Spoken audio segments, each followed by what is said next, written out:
Young U.S. men are joining Russian churches that promise to turn them into men. An indigenous tribe is suing the New York Times because they were called porn addicts. And a man spent hours with a rescue team searching for himself. These are the weird stories on Weird AF News, the only daily weird news podcast, hosted by a comedian inside a closet. Let's go. U.S. men are joining Russian churches that promise absurd levels of manliness. Yeah, I mean, I can't think of anything more manly than the church lifestyle, right? Is there anything more manly than men wearing long, flowing purple robes? We have here this new phenomenon going on. It involves young men joining very tough Russian churches, it would seem. We have Father Moses McPherson. He's a powerfully built father of 5. He likes to weightlift to the sound of heavy metal. Ooh, there's a picture of him. He looks pretty yoked, as they say. Pretty yoked. Probably drives a Dodge Charger. Can he please his wife, though? That's a question we'll have to see if this article answers. He was raised a Protestant. He once worked as a roofer. Oh, sort of like Jesus. He now serves as a priest in a Russian Orthodox church in Georgetown, Texas. This church is an offshoot of the mother church in Moscow. Father Moses describes skinny jeans, crossing your legs, using an iron, shaping your eyebrows, and eating soup among the things that he says are too feminine. This is all in a YouTube video. Wow, today I learned that eating soup is not very masculine. Oh, but I like soup. I didn't know if I ate soup it'd make me gay. I like lentil soup, Italian soup. I like cream of mushroom soup, pea soup. I even like chowder and bisque quite a bit. Is chowder and bisque considered soup, or is that a separate category? I'm not really familiar with all the categories of soup, but I like soup. I guess that's my feminine side, you could say. Has anyone asked Father McPherson if he knows that soup is very popular in Russia? Beet soup, specifically, was like invented over there. They eat a lot of soup because it's, cold, Father. Now, Father McPherson has been very, very busy converting. He says he's got 75 new followers for baptism in his Church of the Mother of God, which is just north of Austin. He says in the past year and a half, his congregation has tripled in size. The majority of the new converts, Father Moses says, are men in their 20s and 30s who happen to feel very uneasy with life in modern America these days, which Father Moses has described as becoming very feminized. He claims some Protestant churches mainly cater for women. Here's a quote from Father Moses. I don't want to go to services that feel like a Taylor Swift concert, man. If you look at the language of the worship music, it's all emotion, and that's not very manly. Oh, we're back to having men deny emotions. Isn't that what got us into a lot of this mess in the first damn place? Just men not acknowledging feeling certain things. Okay, Father, let me keep reading. I don't want to completely judge you. Father Moses tells his congregation there are 2 ways of serving God, being a monk or a nun, or getting married. Those who take the second path should avoid contraception and try to have as many children as possible, of course. Here's a quote from Father Moses. Show me one saint in the history of the church who ever blessed any kind of birth control. And what do you think of masturbation, Father Moses? Well, I think that's self-abuse. It's pathetic and it's unmanly. Oh, all right. So now masturbation makes you gay, apparently. Anything else, Father? I don't think I need to hear any more from Father. Now, the article has a little information on the history of this Russian Orthodox Church. The acronym is ROCOR. It was founded by priests and clergy fleeing the Russian Revolution in 1917. It is seen by many as the most conservative Orthodox jurisdiction in the U.S.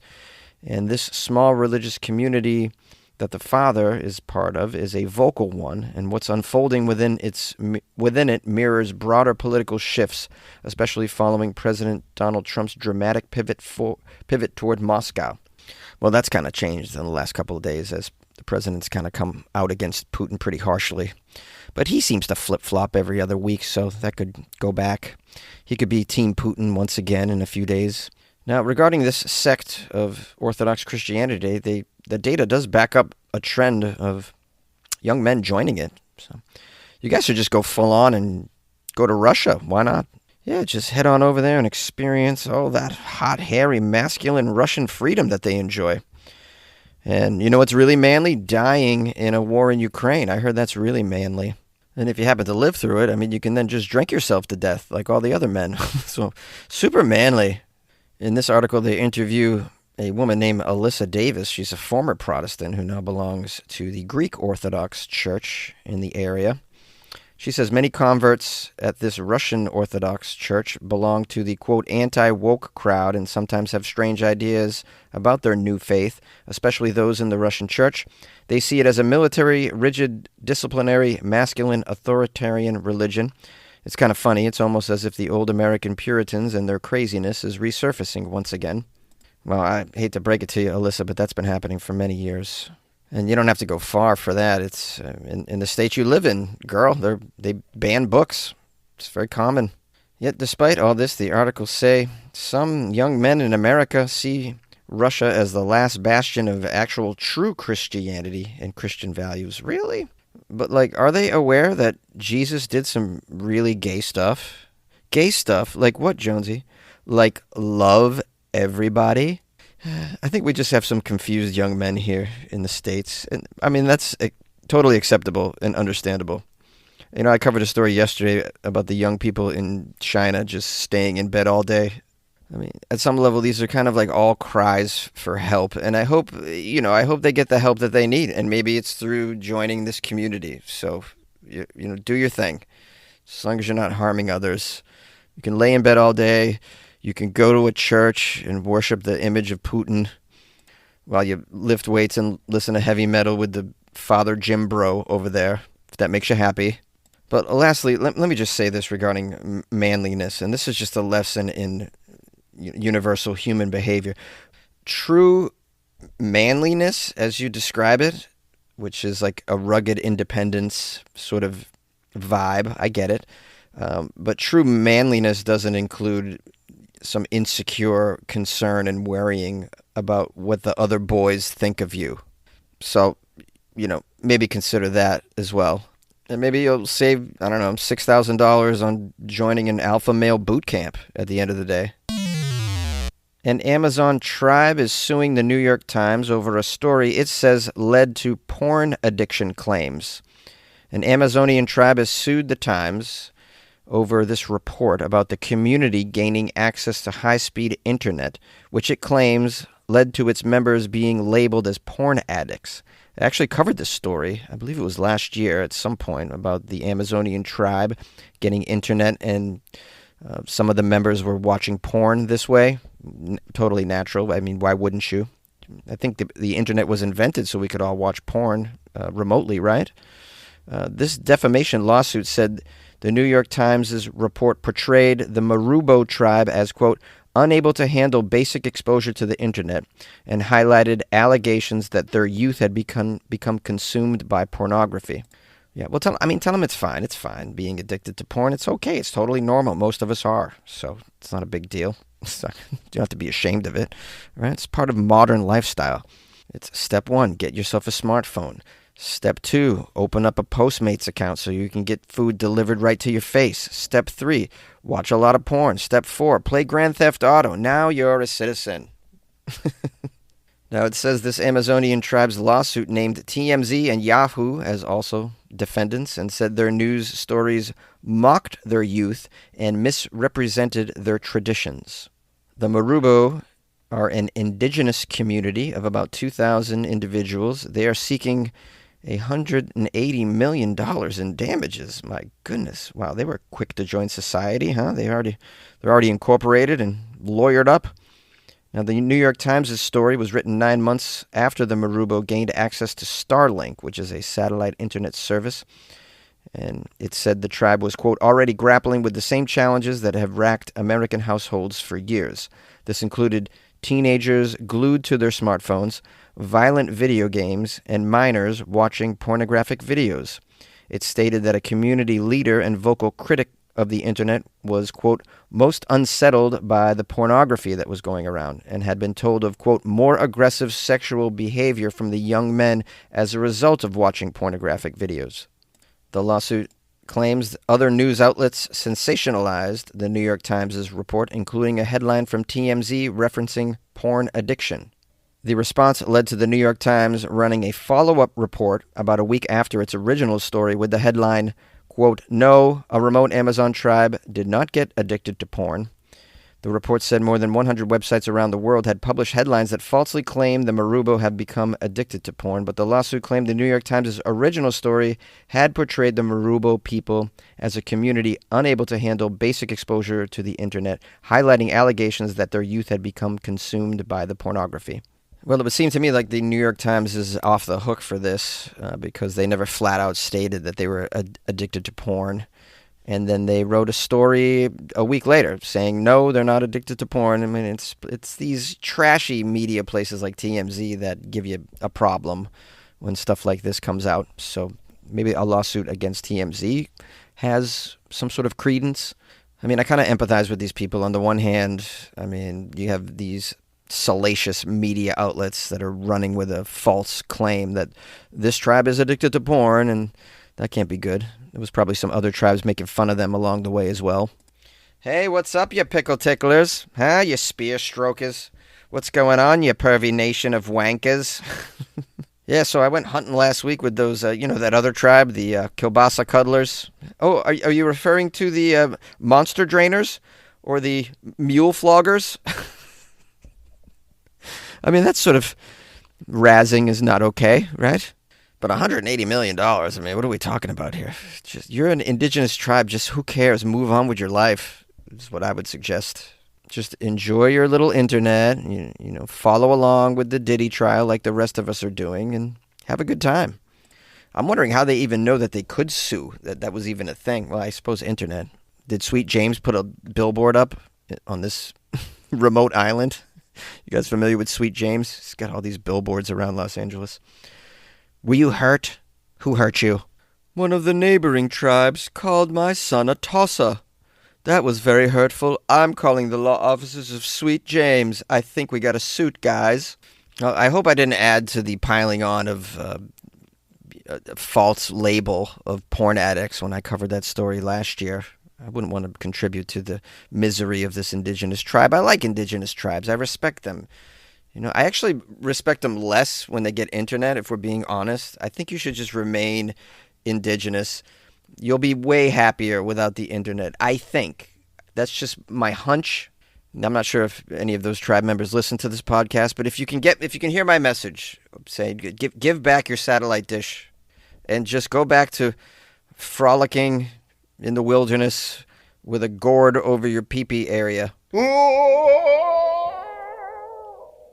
Memorial Day savings are here at the Home Depot. So take your kitchen to the next level with up to 35% off, plus up to an extra $450 off select appliances like LG. Plan your get-togethers with an LG refrigerator you can count on for years to come at the Home Depot. And with the connected ThinQ app, you'll know if the door is left open and when to change the filter. Spend less time worrying this Memorial Day with savings on LG, America's most reliable appliance brand at the Home Depot. Offer valid May 15th through June 4th, U.S. only. See store or online for details. Drunk and lost. A man spends hours with a rescue team searching for himself. In a real-life moment that sounds like the setup to a comedy sketch, a man who was reported missing ended up joining the very search party that was out looking for him, completely unaware that he was actually the subject of the search operation. It all began when a 50-year-old man from a small town in Turkey went out drinking with his drinking buddies, with his boozing buddies. Where were they drinking? I'm glad you asked. They were drinking near a wooded area. That's drinking in the woods, something I used to do when I was in high school. Drink in the woods. Why did we drink in the woods? Because there was no adults there. We thought we could never be found. And then, of course, we lit a giant bonfire, which draws attention naturally, so that wasn't very brilliant. But I guess these Turkish men also boozing in a wooded area. At some point, the man in question wandered off on his own. As the hours passed, he did not return to his friends, and they grew concerned. Unable to locate him, unable to reach him on the phone, they contacted authorities to report their drunk friend missing. The local authorities quickly mobilized because they give a damn. They assembled a team of police officers, emergency responders, and local volunteers. I assume dogs as well. Those are helpful when you're searching for your missing, wasted friend. The group fanned out through the forest in the dark, calling his name and combing through the terrain. It doesn't say what his name is. Marshall! Marshall, where are you? Is that a Turkish name? Marshall! Harry Skidary! Where's Harry Skidary? Has anyone seen Harry Skidary? Meanwhile, the man had apparently found a nearby abandoned structure, or you could call a remote shelter, where he laid down and slept off the effects of his drinking. When he woke up the next morning, he saw all of this activity in the forest. People gathered, shouting names, clearly looking for somebody. Without asking too many questions, the man decided to help them out. Not out of concern for his own safety, but simply he was a good man, and he wanted to lend a hand. Plus, he probably doesn't have a job of any sort. He's out drinking in the woods. I'm not sure the Turkish economy is doing very, very well, so probably a lot of grown-ass men out of work just boozing in the forest, waking up covered in leaves and vomit, wondering how they got there and what they want to do with their life from here on out. This guy had a plan, though. He's like, I'm going to join this search party for looking for whoever. Probably thought it was a child. Maybe it was like an Amber Alert. Do they have those in Turkey? For nearly an hour, the man assisted in the search. He asked questions, walked the trails, and shouted the name of the missing person along with the others. At no point did it occur to you that the name that they're shouting is your name, sir? I'll have what he's having. At no point. He's like, oh, well, I'm shouting my name for the last hour. Did you ask for a photo of the individual at that point? I mean, how drunk are you? Hey, if anybody out there, in case you've thought that marijuana was worse than booze, I give you Exhibit A. This idiot who joined a search party to find his own drunk ass. Okay. Says the situation reached its absurd peak when one of the search coordinators began calling out the man's name repeatedly. That's when the man suddenly stopped and replied, "Wait, who are we looking for again?" When they told him the name, he blinked and then said, "Oh, that's me. I'm right here." Oh, so he did finally put it together. It just took over an hour of them shouting his name for him to finally ask, "Oh, am I the Tom you're looking for? I might be." At first, no one believed the man. They thought he was joking or that it was a misunderstanding. But once someone from the original friend group recognized him and confirmed his identity, the entire search party realized they'd been hunting for a man who had been helping them the entire time.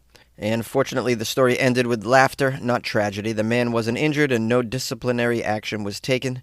The incident quickly made its way to the internet and became viral due to the sheer absurdity of it, of course.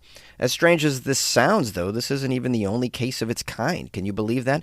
In a different country, a similar scenario played out years previously when a tourist who didn't realize she'd been reported missing ended up participating in the search for herself as well. It seems that sometimes the line between helpful bystander and missing person can be blurrier than expected. This incident is more than just funny, it says. It's a reminder of how human error, alcohol, and a good intention can combine to create truly bizarre situations in the world. And while it may be embarrassing for the man involved, his accidental adventure has since become a favorite story online for people who appreciate moments that are just weird.